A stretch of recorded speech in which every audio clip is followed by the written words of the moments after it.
Hey, what is up everyone, and welcome back to another video. Today we're taking a look at Polkadot, which is currently down 1.4%. The entire market has seen a slight reversal today to the downside. Now, before we jump into all of that, make sure you guys go check out the Discord down below. It'll be the first link in the description. You can see on the screen right now the profits our members are getting from copying our trades. Inside the Discord, you can not only copy our trades, but you can also copy my long-term portfolio. You can copy my strategies that I use to trade. You can learn those strategies so you can implement them on your own trades as well. It's like $60 a month. You can cancel at any time if you're not enjoying it, so make sure you join up. Now back to the video. So Polkadot is in an interesting position. It's bounced off of this resistance level right here at the 0.786 level. We have, if we zoom in here, you can see the wick nearly touched. Obviously with Fibonacci levels, they're not always going to be entirely precise because of the way humans draw them, so we can practically count that as a touch to the level. So we've seen a reversal from that down to like $5.16.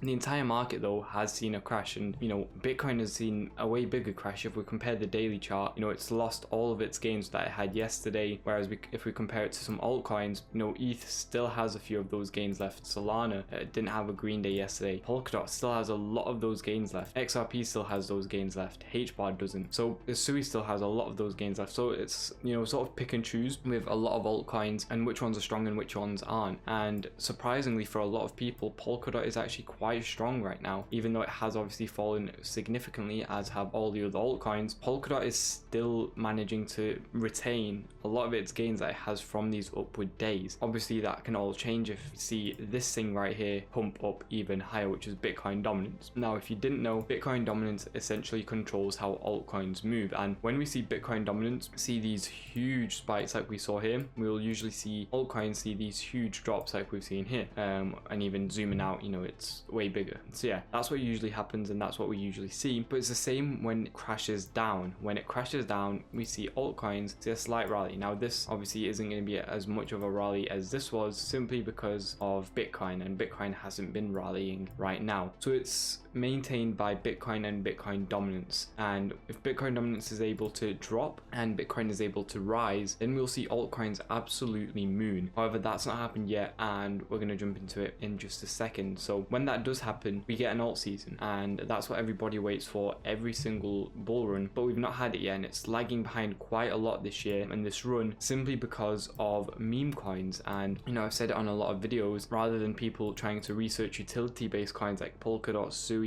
XRP, whatever, they're instead just trying to buy into these new meme coins, and they lose a lot of money in the process. So now I think with especially the new SEC, and hopefully they start implementing new rules and regulations for these meme coins, we should get an alt season rather soon, as people start to diversify into actual altcoins. Now another thing we need to take a look at is, as I was mentioning, Bitcoin dominance, is how it compares to the previous run. So if we actually go on the percent chart, which is slightly more accurate right here, and we go on to the weekly, we can see that previously, let me just delete all the drawings, if we look back to the previous bull run that we had, which was in obviously 2020 to 21, we saw dominance obviously spike up significantly, and this was its final spike. So we saw a spike, a little crash, and another spike, and then it tops out right here. We compare, we have a massive rally, we have a slight crash, we have a huge pump, and we have a top. They look very, very similar, and a lot of people are obviously comparing the two, and even though I don't really like to compare 2 points from different runs, it's still quite an obvious sign.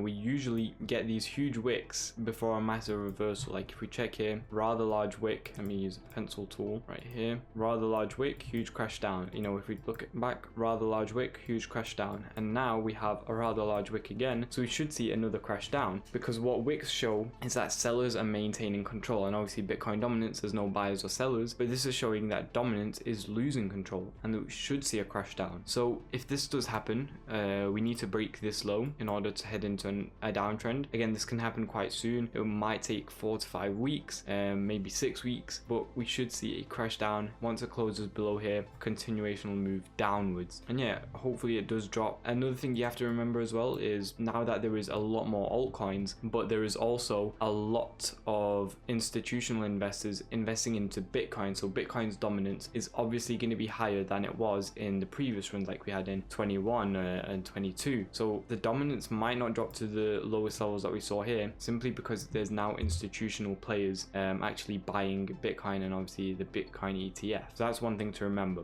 But how that Polkadot should look on altcoins like DOT is, if we zoom in right here, it should look like we see a pump, you know, maybe to $23-25. So that's what we're preparing for right now. And in the Discord and even before, we were already accumulating Polkadot right here from these lows, $4, under $4. And you can go back to my old Polkadot videos back in October. You can see we were talking about accumulations at this level. Now personally, I've been buying Polkadot since before the previous bull run, and we were able to make some very, very good profits, you know, buying in at $4, $5, $6, $7, and obviously Polkadot then rallying to $55, so nearly a 10x or just over a 10x on a lot of our entries from there. So now it's similar. We might not be targeting like $55 like we were previously, but we are still targeting multiple X's. And another great thing about Polkadot is its staking rewards. So a lot of apps are offering huge staking, like 15-16% APR, which is huge, you know, and that allows us to actually dollar cost average in, stake it up, and when it does crash slightly lower, our returns are mitigated, or our losses, sorry, are mitigated by the returns from the staking, which is really, really good. So members in the Discord that might have been accumulating slightly higher, like $5-6, would still be at profit or break even just simply from the staking, because the returns from the staking will outweigh the crash that we saw. Now, where we're going to be looking to take profits, again, it depends whether you want to hold for longer term or not. So, you know, if you're entering current market price, let's actually talk about the entries before we talk about the take profit. So with the entries, I like to have usually 3 entries on any spot position or more. Now what this would look like is, for example, here we're already at a good level, so I could go at current market price for my first entry. Second entry could be at here, you know, like $4, let's say. Third entry maybe an ultimate low at like $3.30. That way we're optimized for if the market does, you know, just completely crash down, we see a 50% dip, and we're prepared for that. If the market does see a huge spike, we see some major catalysts, we're also prepared for that because we have our current market price entry, and that way we're you know, effectively prepared for anything that the market throws at us. Now as for take profits, first take profit, I wouldn't sell any lower than $11.90, which would give us a 2.3x return or 130% return right here. Second level, I'd look for probably in the middle of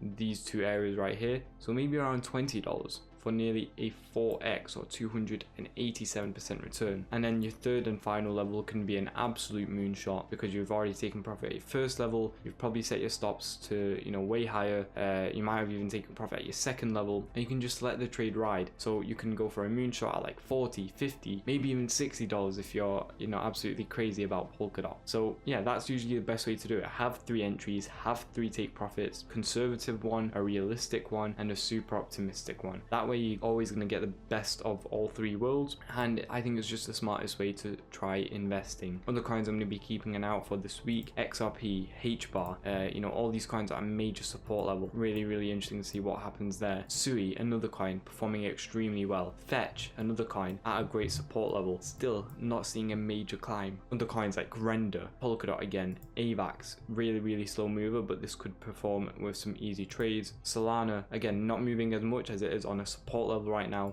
This has so much of an ETF inflow right now, it's crazy. If you're entering now, you're actually entering in at a better price than BlackRock have been entering. You know, they've been buying hundreds of millions at a higher price than it is now, so effectively, if you enter now, you're a better trader than BlackRock. I say it's not too bad of an achievement. Bitcoin, again, just consolidating right now. I think after the Trump situation, the market is quite uncertain of, you know, how it will react to further Trump news, so I think it's just waiting for that, and maybe we get another catalyst soon which could skyrocket us, or maybe we get some negative news which would ultimately make us dump. So yeah, that's what we're going to be keeping an eye out for this week. Now if you do need a place to actually buy, sell, or trade any sort of cryptocurrency, then check out all the exchanges we're working with down below. It's the exchanges that I personally use, and when you sign up with my links which are down below, you'll not only get a sign up reward, but you'll also get lower fees, and who doesn't love lower fees and free sign up rewards? So yeah, make sure you check all of that out. Thank you all for watching. Please do like and subscribe as it helps out a ton, and I will see you all tomorrow. Goodbye guys.